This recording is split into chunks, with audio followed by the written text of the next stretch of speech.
দর্শক শ্রোতা, আজকের ভিডিওতে আমি আপনাদেরকে দেখাবো ফেসবুকে আমরা যে স্টোরি আপলোড করি, এই স্টোরির কিছু ফেসবুকের সেটিংস রয়েছে, যে সেটিংসগুলো করাটা আপনার জন্য অত্যন্ত জরুরি। এই সেটিংসগুলোর ব্যবহার প্রায় 90% লোকই জানে না, কীভাবে এগুলোর সঠিক ব্যবহার করতে হয় বা কীভাবে সেট আপ করতে হয়। সঠিকভাবে সেট আপ না করলে আপনি কিন্তু আপনার ফলোয়ারদের কাছে আপনার স্টোরিটা পৌঁছতে পারবেন না। আর স্টোরিটা এখন কন্টেন্ট মনিটাইজেশনের জন্য খুবই গুরুত্বপূর্ণ একটা অংশ। সুতরাং এখান থেকেও যেহেতু ইনকাম করা যায়, তো এটার সেটিংস সম্পর্কেও আপনাকে অবশ্যই জানতে হবে। তো এটাতে কী কী সেটিংস রয়েছে এবং এই সেটিংসগুলো কী কী এবং এই সেটিংসগুলোর কাজ কী, প্রত্যেকটা সেটিংস ব্যবহার করলে বা সঠিকভাবে সেট আপ করলে আমাদের কী কী লাভ হতে পারে, প্রত্যেকটা বিষয় A to Z থাকতেছে এই ভিডিওতে। অবশ্যই ভিডিওটা কন্টিনিউ করবেন। তো চলুন আমরা প্রথমত দেখে নেই কীভাবে এবং কোথা থেকে এই সেটিংসগুলো আমরা সেট করব। তো প্রথমত এই সেটিংস করার জন্য সবাইকে চলে যেতে হবে আপনাদের মোবাইল ফোন থেকে ফেসবুকে। দেন আপনারা এখান থেকে কর্নারে এইখানে দেখতে পাবেন হচ্ছে আপনাদের মোবাইল ফোনের যে প্রোফাইল পিকচার রয়েছে, এখানে ক্লিক করতে পারেন, অথবা আপনারা এখানে কর্নারে 3 ডট দেখতে পাচ্ছেন, এখানে ক্লিক করতে পারেন। যে কোনো এক জায়গায় ক্লিক করে আপনারা চলে যাবেন হচ্ছে সেটিংসে। তো যাই হোক, আমরা প্রথমত এই প্রোফাইল আইকনের উপরেই ক্লিক করলাম। তারপরে আমরা এপাশে দেখতে পাচ্ছি যে আমাদের 3 লাইন রয়েছে, এটার উপরে ক্লিক করলাম। এখান থেকে একটু স্ক্রল করে নিচে যেতে হবে। নিচে যাওয়ার পরে আপনারা এখানে একটা অপশন দেখতে পাচ্ছেন, যে অপশনটা হচ্ছে সেটিংস অ্যান্ড প্রাইভেসি। জাস্ট এটার উপরে ক্লিক করুন। দেন এখান থেকে আপনারা দেখতে পাবেন যে শুধু সেটিংস নামক একটা অপশন রয়েছে, এইটার উপরে এটা ক্লিক করুন। ক্লিক করে দিলে আপনাকে ঠিক এরকম একটা ইন্টারফেসে নিয়ে আসবে এবং এখান থেকে একটু স্ক্রল করে নিচে যেতে হবে। তো আমরা নিচে চলে আসলাম এবং এখানে আমরা দেখতে পাচ্ছি স্টোরি নামক একটা অপশন কিন্তু তারা দেখাচ্ছে, এটার উপর একটা ক্লিক করে দিলাম। তো ফাইনালি ক্লিক করার পরে এখানে আমার স্টোরির সকল সেটিংসগুলো শো হবে, যত আপডেটেড 26 শটের সেটিংস রয়েছে সব এখানে দেখতে পাবো। তো আমরা এখানে দেখতে পাচ্ছি প্রথমতই এখানে হোয়াটস ইউর স্টোরি, আপনার স্টোরিগুলো কী। তারপরে হচ্ছে নিচে তারা কিছু অপশন দিয়েছে, সেটা হলো who can see your story. তো এখানে একটা অপশন যেটা হচ্ছে আপনার স্টোরিটা কে কে দেখতে পারে। প্রথম অপশনটাই কিন্তু দিয়েছে যে who can see your story, আপনার স্টোরিটা কে কে দেখতে পারবে। সিম্পলি এই অপশনটার উপরে যখন আপনি ক্লিক করবেন, এখানে আপনারা অনেকগুলো অপশন দেখতে পাবেন, যেখানে হচ্ছে ফ্রেন্ডস, তারপরে ফ্রেন্ডস এক্সেপশনাল, তারপরে কাস্টম, তারপর পাবলিক। অনেকেরই এখানে কিন্তু এই অপশনটা ফ্রেন্ডস করা থাকে, ঠিক আছে? এই অপশনটা কিন্তু ফ্রেন্ডস করা থাকে, যে কারণে তারা স্টোরি আপলোড করলে সেই স্টোরিতে ভিউজ পায় না। যদি আপনি এই অপশনটাকে পাবলিক করে দেন এবং এখান থেকে সেভে ক্লিক করেন, তো সেভে করে দিলে এরপরে আপনার যে স্টোরিটা রয়েছে, স্টোরিটা শুধুমাত্র যে আপনার ফেসবুকে যারা ফ্রেন্ড রয়েছে বা ফলোয়ার রয়েছে তারা দেখতে পারবে তা কিন্তু না। এই স্টোরিটা কিন্তু সবাই দেখতে পারবে। ফেসবুকে যত পাবলিক আছে সবাই দেখতে পারবে, যে কেউ চাইলে দেখতে পারবে। কথাটি ক্লিয়ারলি বুঝতে পেরেছেন? আর যদি আপনি এখান থেকে ফ্রেন্ডস করে রাখেন, তাহলে কিন্তু সেক্ষেত্রে আপনার যারা ফ্রেন্ড রয়েছে ফেসবুকে কেবলমাত্র তারাই আপনার এই স্টোরিটা দেখতে পারবে। সেক্ষেত্রে আপনার স্টোরির কিন্তু ভিউয়ার্সের সংখ্যা কমে যাবে।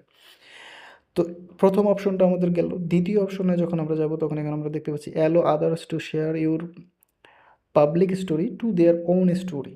তো এইখানে একটা ইন্টারেস্টিং বিষয় আছে, সেটা হলো আপনার স্টোরিটা অন্য কেউ চাইলে তাদের নিজের স্টোরিতে শেয়ার করতে পারবে।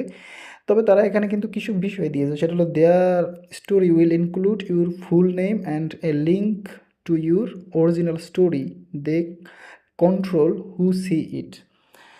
মানে বিষয়টা হলো যে আপনার স্টোরিটা যখন অন্য কোনো মানুষ বা অন্য কোনো ফ্রেন্ড যদি আপনার স্টোরিটা তাদের স্টোরিতে শেয়ার করে, সেই ক্ষেত্রে আপনার স্টোরিটা ওইখানে যখন ভাসমান হবে, মানে যখন এপিয়ার হবে, সেইখানে আপনার প্রোফাইলের একটা নাম থাকবে খুব বড় করে, এবং সেই নামের পাশে নিচে আপনার মেইন স্টোরি যেটা দিয়েছেন সেটা একটা লিঙ্কও শো হবে, ঠিক আছে? তো তাতে করে কী হবে, আপনার প্রোফাইলটার যে প্রমোশন হবে, প্রোফাইলটা কিন্তু অনেক লোকের কাছে পৌঁছবে। এটা কিন্তু ফ্রিতে প্রমোশন পাচ্ছেন এবং আপনার জন্য কিন্তু এই জিনিসটা খুবই উপকারী। অবশ্যই এই অপশনটা কিন্তু অন করে রাখবেন। অনেকের এই অপশনটা অফ থাকতে পারে। আমি আপনাদেরকে বলব অপশনটাকে অবশ্যই অন করে রাখবেন, ঠিক আছে? যদি অন করে দেন তাহলে সেটার জন্য আপনার জন্যই ভালো, এবং আপনি অবশ্য দেখতেও পারবেন যে কে কে আপনার এই স্টোরিটা দেখেছে এবং এই স্টোরিটা কয়জন রিঅ্যাক্ট করেছে, সেটার নোটিফিকেশন আপনার কাছেও আসবে। ক্লিয়ারলি বুঝতে পেরেছেন? এবার আমরা থার্ড অপশনে যাব। Allow people to share your story if you mention them. তো এখন বিষয়টা হলো, যদি আপনি কাউকে স্টোরিটা মেনশন করেন, যেমন আমরা অনেকে আছি না, যে আমাদের স্টোরি শেয়ার করার পরে আমরা তো কিছু ফ্রেন্ডদের সাথে এটা মেনশন করে দিই, যাতে করে তারা এটা দেখতে পারে, এবং আমরা যদি চাই যে তারা এটা দেখার পর এইটা তাদের স্টোরিতে শেয়ার করতে পারবে, তো সেক্ষেত্রে আমরা অনুমতিটা দিতে পারি এই অপশনটা অন করে। যদি আমি এই অপশনটা অন করে দিই, তাহলে হচ্ছে আমি স্টোরিটা শেয়ার করার পরে আমি এই স্টোরিটা কোনো ফ্রেন্ডকে পাঠালাম মেনশন করে, তারা ওই স্টোরিটা শেয়ার করতে পারবে তাদের স্টোরিতে, এবং সেটা কতক্ষণ থাকবে, সেটা 24 ঘন্টা পর্যন্ত তার স্টোরিতে শো হবে, তারপরে অটোমেটিক্যালি ডিলিট হয়ে যাবে। তো আপনারা চাইলে এটা নিজেরা করতেও পারেন অথবা নাও করতে পারেন, এটা আপনাদের ইচ্ছা। তারপরে আসি allow followers to reply to your story, খুবই গুরুত্বপূর্ণ একটা অপশন যেটা এটা। এখানে যদি আপনি এই অপশনটা অন করে দেন তাহলে আপনার কী উপকার হবে?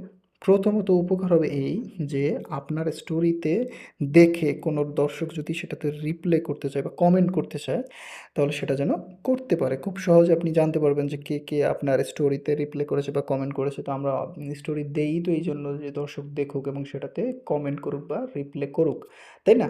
এইজন্যই তো আমরা দিই। তো দ্যাটস ওয়াই হচ্ছে আপনি চাইলে এই অপশনটা অন করে দিবেন। তো আমি এটা অবশ্যই অন করে দেবো, কারণ আমার দর্শকরা আমার যখন স্টোরি দেখবে সেটাতে অবশ্যই তারা কমেন্ট করবে, রিপ্লাই করবে। তো এই জন্য এটা অন করে দেবো। তারপরে হচ্ছে আর্কাইভ ইউর স্টোরি, সবচেয়ে গুরুত্বপূর্ণ যে অপশনটা সেটা হচ্ছে এইটা।